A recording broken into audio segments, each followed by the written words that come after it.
مدد کو آئے اور پھر کہیں جا کر فیصل کی ان سے جان چھوٹی۔ دروازہ بند کر کے فیصل ثنا کے سامنے آ کر بیٹھ گیا۔ دونوں کی نظریں ملیں، دونوں مسکرائے۔ فیصل نے اس کے ہاتھ تھام لیے۔ کیا میں نے کبھی تمہیں بتایا؟ فیصل نے دھیمی آواز میں کہا۔ کیا؟ ثنا نے کچھ سوچتے ہوئے پوچھا۔ تو آئی لو یو سوچ رہا ہوں کن الفاظوں میں کہوں۔ یہ کہوں کہ بہت چھوٹا لفظ ہے ان جذبات کے لیے جو میرے دل میں لو تمہارے لیے ہے۔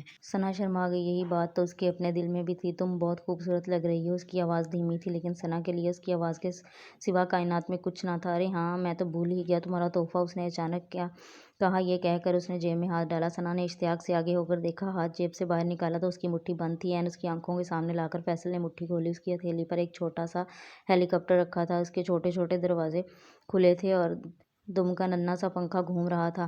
ایک لمحے کو وہ اسے حیرت سے دیکھتی رہی، پھر ہنس پڑی۔ اس نے ہاتھ بڑھا کر ہیلی کاپٹر اٹھا لیا۔ ہیلی کاپٹر میرا ہو گیا؟ اس نے ناز سے پوچھا۔ Buy one get one free.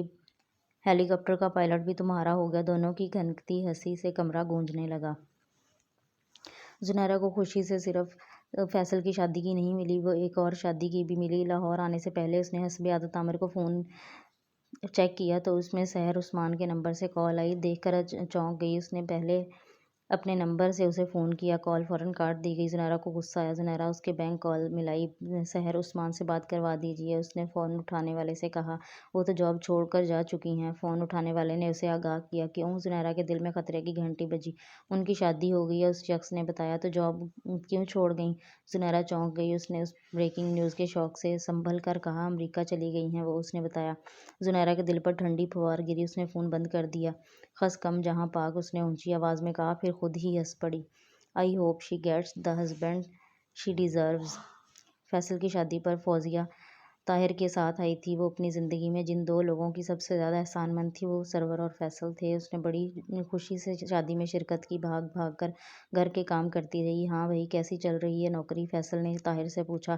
بڑی اچھی سر، دعا ہے آپ کی۔ مٹھائی کھلانی ہے آپ کو؟ طاہر نے دانت نکال کر کہا۔ مٹھائی تو مجھے کھلانی چاہیے، میری شادی ہے، فیصل نے کہا۔ وہ بات نہیں جی، میرے گھر بیٹی ہوئی ہے۔ وہ شرما کر بولا۔ ارے یہ تو واقعی بڑی اچھی خبر ہے، لاؤ مٹھائی، فیصل نے خوشی سے کہا۔ فوزیہ کے ساتھ اس کی ایک رشتہ دار لڑکی بھی آئی تھی۔ شادی کے ہنگاموں میں وہ چپ چاپ ایک طرف بیٹھی رہی، کسی نے اس پر زیادہ دھیان نہ دیا۔ شادی ہو گئی، گھر میں ٹھہرے مہمان واپس جانے لگے تو فوزیہ بھی جانے کی تیاری کرنے لگی۔ زنیرا اپنے کمرے میں سامان سمیٹ رہی تھی جب فوزیہ اس لڑکی کے ساتھ اس کے کمرے میں آئی۔ آپ سے بڑی ضروری بات کرنی ہے جی، یہ میری بہن کی بیٹی ہے تسنیم، زنیرا کو مخاطب کرتے ہوئے کہا۔ ہاں بولو، پیسے چاہئیں؟ زنیرا نے کپڑے طے کرتے ہوئے کہا۔ نہیں نہیں جی، تسنیم نے بے ساختہ کہا۔ پھر زنیرا کے ہاتھ رک گئے۔ وہ کچھ دیر خاموش رہی، جیسے بات کرنے کے لیے موزوں الفاظ ڈھونڈ رہی ہو۔ میرے 4 بچے ہیں جی، آخر اس نے دھیمی آواز میں کہا۔ زنیرا حیران رہ گئی۔ وہ تو چھوٹی سی عمر کی لگتی تھی، دبلی پتلی کمزور سی۔ 5واں میرے پیٹ میں ہے، تسنیم نے بات جاری رکھی۔ زنیرا آہستگی سے بستر پر بیٹھی۔ اس نے لاغر پن چہرے کی جھائیوں اور آنکھوں کے حلقوں کو وہ غربت کا شاخسانہ نہ سمجھی تھی۔ اس نے ہمدردی سے اس لاغر لڑکی کا جائزہ لیا۔ کچھ کھاتی پیتی نہیں ہو تم؟ اس حالت میں تو تمہیں اپنا بہت خیال رکھنا چاہیے۔ زنیرا کے لہجے میں اب افسردگی تھی۔ کیا کروں جی، بچوں کا پیٹ بھروں یا خود کھاؤں؟ وہ پھیکی سی ہنسی ہنس پڑی۔ شوہر کیا کرتا ہے تمہارا؟ زنیرا نے ہمدردی سے پوچھا۔ مر گیا، اس نے بے تاثر چہرے کے ساتھ کہا۔ زنیرا کا سانس لمحہ بھر کو بند ہوا۔ بے اختیار اس نے اس کے ہاتھ پر اپنا ہاتھ رکھ دیا۔ کب؟ کیسے؟ 2 مہینے ہوئے ایکسیڈنٹ میں، اس نے سر جھکا کر جواب دیا۔ زنیرا اس کے جھکے ہوئے سر کو دیکھ کر سوچتی رہی کہ اسے کن الفاظ میں تسلی دے۔ باجی، آپ میرا ایک کام کریں گی؟ اس نے سر اٹھا کر بڑی آس سے پوچھا۔ ہاں کہو۔ میں یہ بچہ نہیں پال سکتی، اب مجھے اپنے بچوں کے لیے کمانے نکلنا ہوگا۔ میرے باقی بچے بھی چھوٹے چھوٹے ہی ہیں، اس بچے کو کون سنبھالے گا؟ اس نے یاسیت بھرے لہجے میں کہا۔ شاید پیسوں کا تقاضا کر رہی ہے، اس نے سوچا، لیکن اس کی اگلی بات نے اس کے ہوش اڑا دیے۔ زنیرا الجھن سے اس کی بات سنتی رہی۔ آپ کے کوئی جاننے والے ایسے ہیں جو بچہ گود لینا چاہتے ہوں؟ آپ اس لیے کہہ رہی ہوں کہ آپ نیک لوگ ہیں، اپنے جیسے کسی شریف گھرانے میں میرا بچہ دے دیں، میں بڑی احسان مند ہوں گی جی، یہ میں بچہ پال نہیں سکتی۔ اب وہ باقاعدہ رونے لگی تھی۔ زنیرا کے ذہن میں روشنی کا ایک گوندا سا لپکا۔ اس کے کانوں میں ایک آواز گونجی۔ سید صاحب، کیا میرے گھر اولاد ہوگی؟ تمہارے پاس محبت کا ایک سمندر ہے نچھاور کرنے کو، اللہ نے چاہا تو تمہیں وہ بچہ ضرور ملے گا جسے اس محبت کی ضرورت ہوگی۔ اس کے ذہن میں سید صاحب سے ہونے والی گفتگو کی ریکارڈنگ سی چلنے لگی۔ تسنیم کہہ رہی تھی، میں لاہور یہ بچہ ضائع کرانے آئی تھی لیکن ڈاکٹروں نے انکار کر دیا، وہ کہتے ہیں میری جان کو خطرہ ہے۔ تسنیم کہے جا رہی تھی اور زنیرا کو لگ رہا تھا جیسے کسی نے اس کا دل مٹھی میں بھینچ لیا ہو۔ وہ بخود بیٹھی رہی، اس کے کانوں میں اب بھی اس آواز کی بازگشت تھی، تمہیں وہ بچہ ضرور ملے گا جسے اس محبت کی ضرورت ہوگی۔ اس نے سید صاحب کے الفاظ پر غور نہیں کیا تھا، وہ پیشن گوئی نہیں کر رہے تھے، اسے راہ سمجھا رہے تھے۔ انہوں نے یہ نہیں کہا تھا کہ اس کے گھر اولاد ہوگی، انہوں نے اسے اپنی محبت کسی ایسے بچے پر نچھاور کرنے کا عندیہ دیا تھا جسے اس کی ضرورت تھی۔ بیٹا ہو یا بیٹی، میں دونوں ہی دینے کو تیار ہوں، تسنیم کہہ رہی تھی۔ تمہاری ہیرے کی سنار کے پاس ہے، وہ جانے اس کا کام۔ زنیرہ ہونک بنی، وہ ساری باتیں یاد کر رہی تھی۔ آپ بے شک مجھے نہ بتائیے گا آپ نے بچہ کس گھر میں دیا ہے، بس مجھے آپ کی گارنٹی چاہیے کہ آپ لوگ عزت دار ہوں۔ زنیرہ نے اپنے رخسار پر بہتے آنسو پونچھ لیے اور بے اختیار آگے ہو کر اس کے پیٹ پر ہاتھ رکھ دیا۔ اس بچے کو میں ایک بہترین گھر دوں گی، یہ میرا وعدہ ہے، اس نے نرمی سے کہا۔ آج میرے پاس تمہارے لیے ایک سرپرائز ہے۔ فیصل آئینے کے سامنے کھڑی ثنا کے پیچھے جا کھڑا ہوا، وہ اپنے بالوں میں برش کر رہی تھی۔ فیصل نے اس کے ہاتھ سے برش لے لیا اور اس کے کمر تک آئے بالوں میں پھیرنے لگا۔ کیسا سرپرائز؟ ثنا نے اسے آئینے میں دیکھتے ہوئے کہا۔ میں تمہیں کہیں لے کر جا رہا ہوں۔ کہاں؟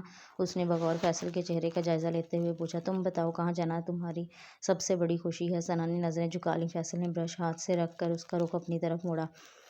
بتاؤ نا، فیصل نے اس کے ماتھے پر آئے ہوئے بال ہٹاتے ہوئے پوچھا۔ کہاں جانا چاہتی ہو تم؟ ثنا نے نظریں جھکائیں۔ ان دا آرمز آف مائی ہسبینڈ، جھکائے ہوئے کہا۔ اف، تمہاری انہی باتوں نے مجھے دیوانہ بنا دیا ہے۔ فیصل نے نرمی سے اسے بازوؤں میں لے لیا۔ اسی وقت دروازے پر دستک ہوئی تو ثنا کسمسا کر پیچھے ہونے لگی۔ رہنے دو، خود ہی چلا جائے گا، جو بھی ہوگا۔ فیصل نے اس کے بالوں میں منہ چھپائے سرگوشی کی، لیکن وہ جو بھی تھا جانے کے موڈ میں نہیں تھا۔ چوتھی دستک پر فیصل نے غصے سے دروازہ کھولا۔ آگے ریسٹ ہاؤس کا چوکیدار کھڑا تھا۔ کیا بات ہے؟ فیصل نے تحمل سے پوچھا۔ سر، یہ رکا ہے آپ کے نام، ارجنٹ ہے۔ چوکیدار نے اسے لفافہ پکڑاتے ہوئے کہا۔ فیصل کاغذ ہاتھ میں پلٹا تو اس کے چہرے پر مسکراہٹ تھی۔ یہ کیا ہے؟ ثنا نے پوچھا۔ تمہارا سرپرائز ہے، تمہیں یاد ہے ایک مرتبہ تم نے مجھ سے ایک فرمائش کی تھی؟ وہ آگے بڑھ آیا۔ میں نے؟ کون سی فرمائش؟ ثنا نے حیرت سے یاد کرنے کی کوشش کی۔ ہیلی کاپٹر رائڈ کی فرمائش۔ یاد کرو، کاکول اکیڈمی میں۔ فیصل نے اس کا ہاتھ چوم کر کہا۔